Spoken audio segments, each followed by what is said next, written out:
Thoroughly confused, not a good thing in tech. Happy to have you along, my tech enthusiast brothers and sisters. I'm Sam Bushman. Jay Harrison's with me.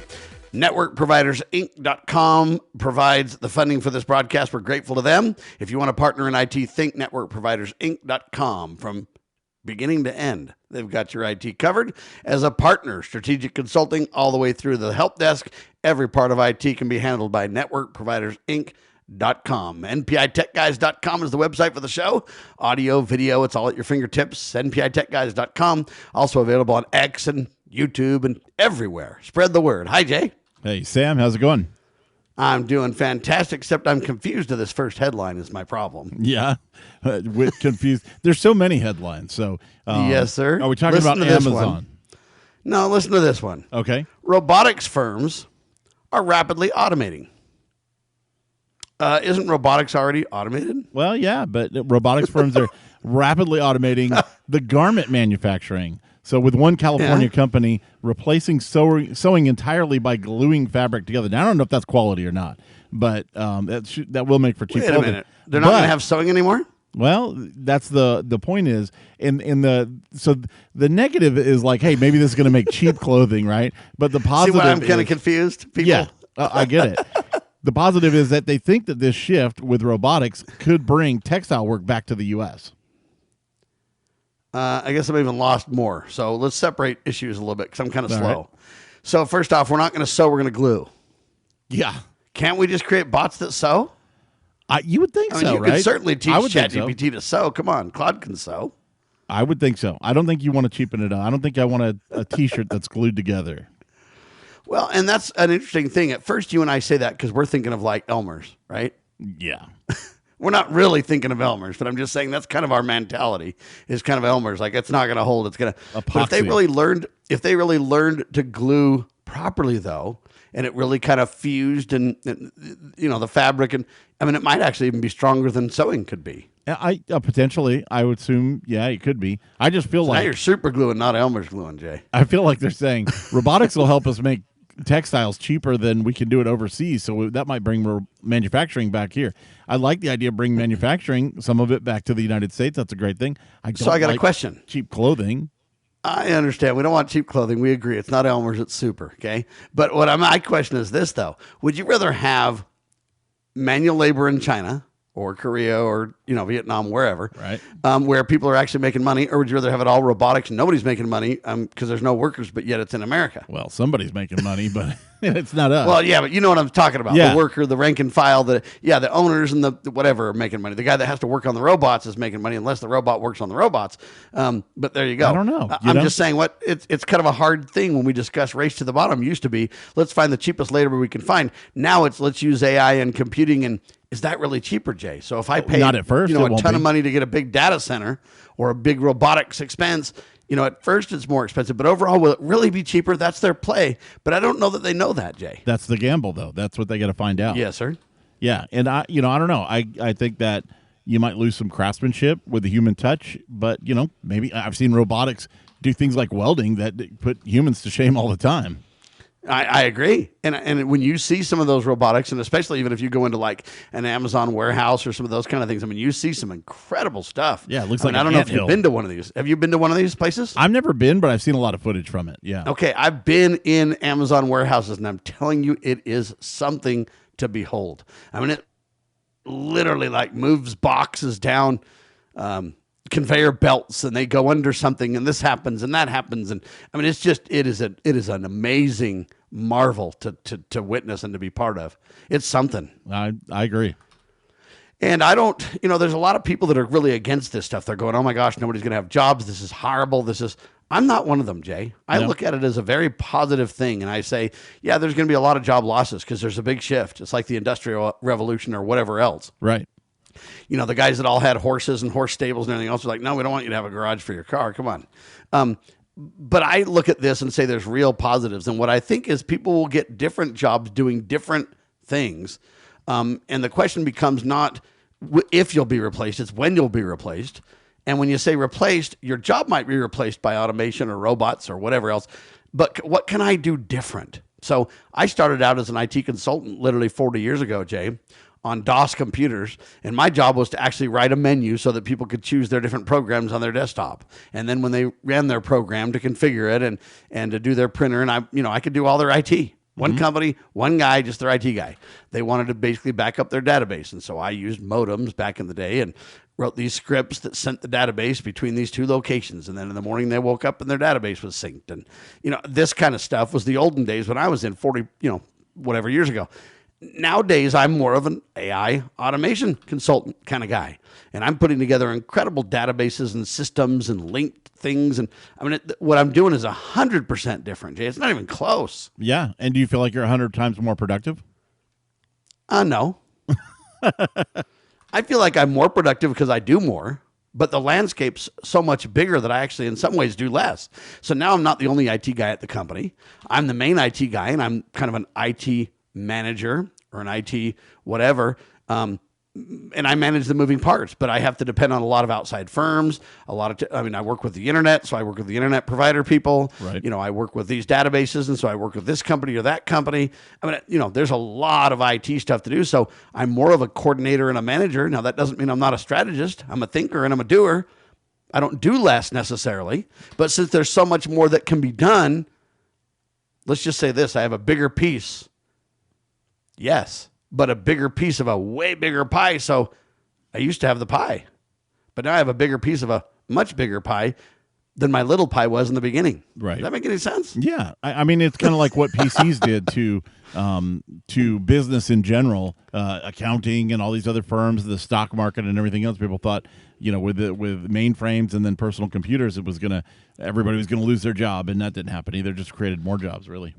Yeah, and I think that's what's going to happen here too. The jobs are going to be much, much different, very unique, but they're still going to exist. Maybe this Amazon video will kind of help.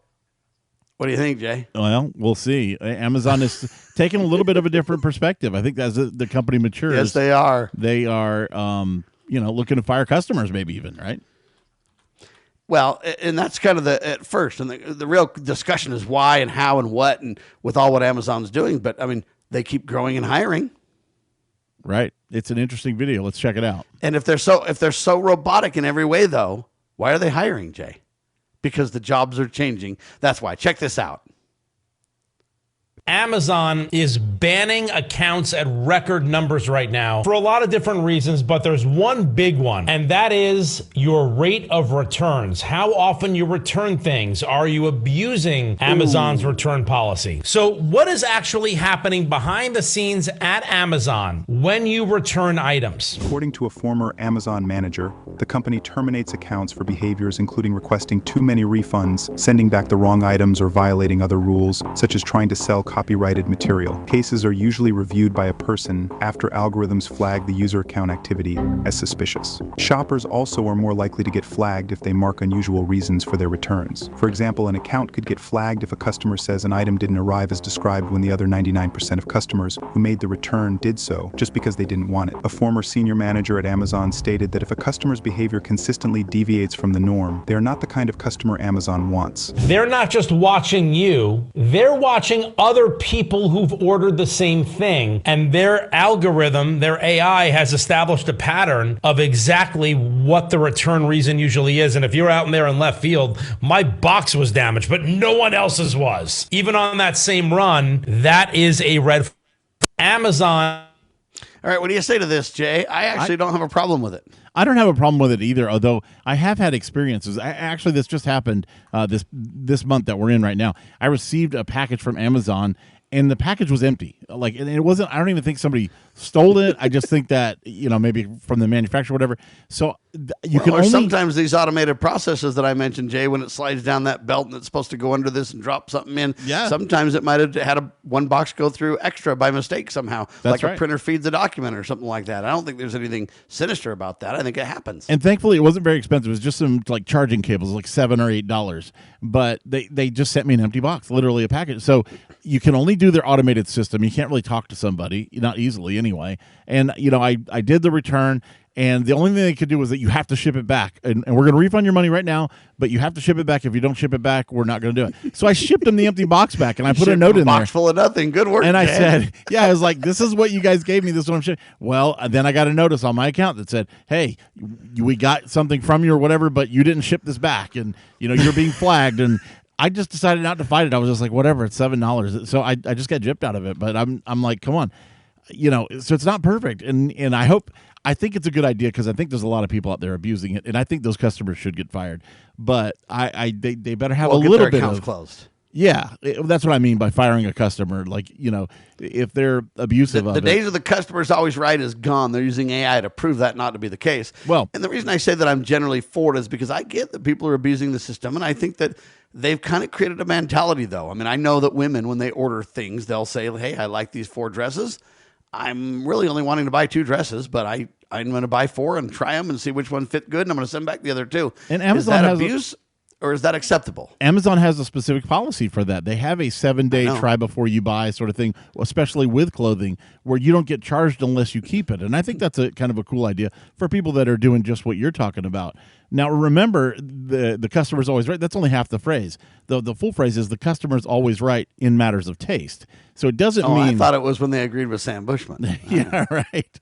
It doesn't mean they're always right. It just means, hey, if you think blue shoes look great, then you're right, buddy, because that's what you think, and that's right on you. And it's true that the general idea that the customer's always right as a general idea is good because it means that you're going to go out of your way to try to create top-notch service and to try to not, if there's a dispute, you're going to be the peacemaker and the kind person and that's good quality service for sure. But anyway, the point is they're using AI to change this game, and people need to get used to it, and we need to start to behave in ways that, makes sense. When you abuse things, you're going to get caught, and this is just another way they're working on making that happen. Quick pause. I'm Sam. He's Jay, and we keep an eye on tech so you don't have to.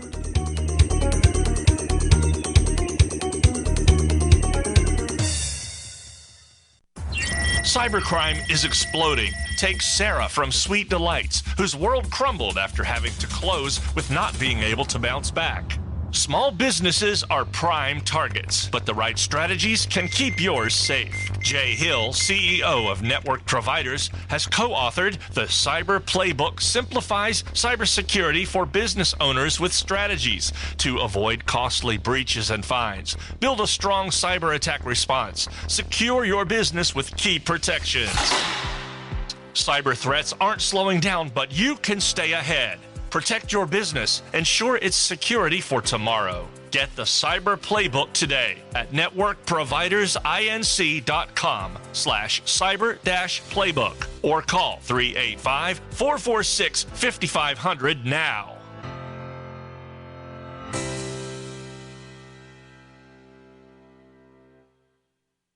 Are you ready to stand up for your community and support your local sheriff?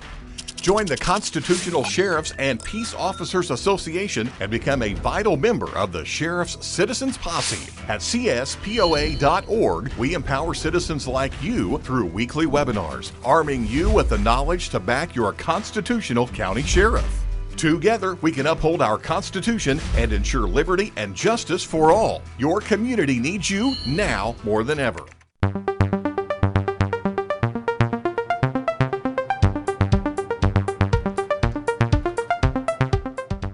All right, back with you live, ladies and gentlemen. I'm telling you, AI is taking the world by storm, like it or not. It's happening. There's no doubt about it. And, half the stuff we talk about is AI these days, and people think, man, that's crazy. But you know what? It's affecting everybody's lives so much it's impossible to avoid. It's kind of like Donald Trump when it comes to political news. It's like you just can't not talk about it. Right. So that's what's going on, Jay. But there's an interesting twist. People are pushing back on AI. We've got 2 stories in a row that are kind of negative on AI. The first one, AI is losing the, quote, PR battle. The Epoch Times wrote this piece, and it's basically saying artificial intelligence may be advancing fast, but public opinion is moving in the opposite direction. More Americans are becoming uneasy about where AI is headed. Analysts say the industry could face major consequences if that, quote, mistrust keeps growing. I agree with that. They say critics point to concerns of job losses, but I think we need to look differently. The question is, how do you reinvent yourself? How do you find a job in the new world, the new economy? And I'm an AI consultant, and that's how I'm fitting my deal in. And I'm creating all kinds of automated cool stuff. There's new ways to make money you haven't even considered. Be creative, folks. Political bias is a concern. Privacy issues. The growing power of massive tech companies. AI developers are continuing to promise really revolutionary breakthroughs. But you know what? Workers are hearing something different. It's called replacement or flat out canceling. The article argues, though, that the tech industry has focused heavily on hype and speed, but not enough on reassuring the public. And that growing disconnect is beginning to show up in public reactions. People are concerned, political pressure. I mean, it's everywhere. And if the backlash continues, folks, it could slow down data center construction. Increased government regulation could slow things down. Anyway, it could be a big, big problem. What do you say, Jay? I see this happening. You saw probably a lot of graduations are going on now, and there's a lot of commencement ceremonies. And when people are mentioning AI, they're getting boos. They're getting booed off the stage when they're talking about, hey, AI, this and the coming age of you guys are graduating into this class. And there's a lot of people. There's a lot of sentiment on that side. In fact, that pushback of the negativity in AI, especially in entry-level job market, there was a Gallup poll that just came out, and they said 43% of Americans that are age 15 to 34 think it's a good time to find a job locally. That's down from 75% in 2022. So only 43% of Americans right now in that younger age, college age, graduate kind of bracket, think that right now is a good time to find a job, and they're blaming it on AI. And that's true. There's a lot of that backlash. I submit that it's a lot like the dot-com bust, though. The reasons are different. The concerns are different, but the principles are really the same. AI is not going away anytime soon. No. Now, you might fight against it. You might slow it down. You might disrupt it a little bit. But I'm telling you, it is such a money saver, and it's such an advancement in capabilities that you just can't stop its progress, Jay. Agreed. It's unstoppable. The genie is out of the bottle. Okay, and I'm telling you that I there's concerns I have about it, but you know what? I'm able to be much more productive with AI. I'm able to basically, find 25 tech stories. I'm able to look for the ones that I want to way easier than I ever could in the past. I'm able to summarize those stories, decide what I want from those stories. It's easier for me to put my take on those stories because I can get the bullet points of truth from a given story and then put my commentary on it. That's how I'm using it, at least in this kind of world of talk and podcasting and discussions. When it comes to the business world, I'm doing some things that are just amazing, Jay. Not that I'm amazing necessarily, but a good tech guy with great AI becomes a great tech guy. Absolutely. And a more effective tech guy. I mean, things that used to just take me, I just built... with another buddy, I built a database program. A database program to a deal with transportation and shipping and POs and how do they handle all that, right? Mm-hmm. And a database probably would have taken me maybe a month or two to build in the old days. I literally built the whole thing in 3 days almost. Wow, it's working it's great. Incredible. So it's partly because of AI. It's partly because of the advancements in online SaaS software that's just so smart. I mean, you used to have to define every field and what does the field accept in terms of data and what can it do? And all that stuff now just comes together in seconds. You can build websites. We built a whole website for somebody in less than a week together, Jay. It's true. Absolutely. That stuff just would not be possible without a lot of these awesome tools, many of them coming from AI. Well, they're building AI data centers, and that's where people are getting concerned too because it's costing a lot of money. And a lot of people are concerned about what's happening to the land and will it be nice to live by one of these things? And people are really, really concerned. Utah, though, has become a big one. Many, many years ago, they built the big old data spy center is what they call it in Utah. The NSA and all that built that thing, and everybody was pretty critical because it needs tons of water, and we don't have a lot of water in the Rocky Mountains, so that was a concern. Well, now they got an even bigger one. Here's the deets, then we'll talk about it. Right in your backyard, Sam. Oh, boy, yes, sir. So, Utah has approved a data center so massive, it's going to be more than twice the size of Manhattan. It's being built in the empty desert of northwestern Utah, near Snowville, close to the Idaho border. The project is called the Stratus Data Center, and it's being pushed by Kevin O'Leary from Shark Tank.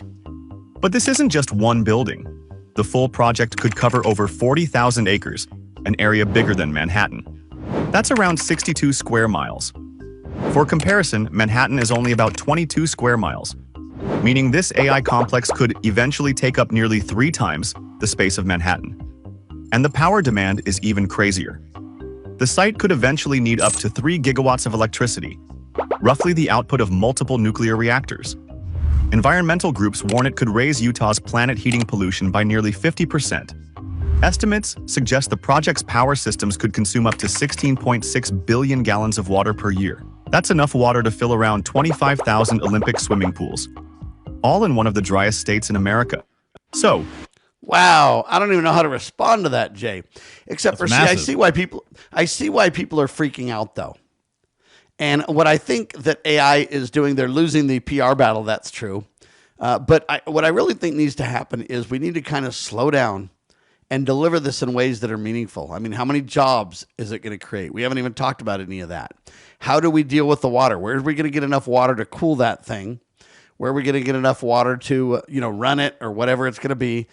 People are worried about legitimate things. And if you want to win the battle, what you've got to do is help people understand this. Bring it on slowly.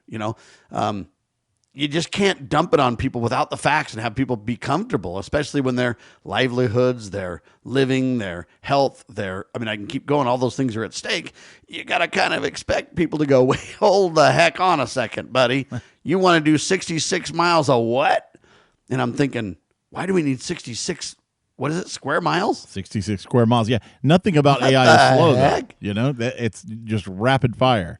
And people are going to have to get used to it, I think, But what does that mean, though? What do they need 66 miles for? I mean, that's so big, Jay. I know. Well, as I understand it, this is going to be in a valley. They like to name the nighttime temperatures, going up to like 23 degrees at some point.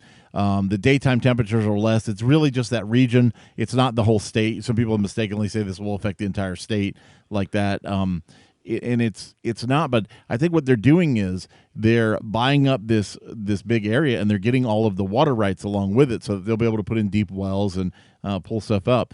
But a lot of that water, it's either going to get reclaimed or it's going to become steam, and you should see it as rainfall again. I don't think they're necessarily going to be polluting the water. It's not as bad as it sounds when you really, and that's what I mean by educating people about what do they really need 66 miles for? Are we going to have 66 miles of massive lockdown buildings with computers in it? Is that no?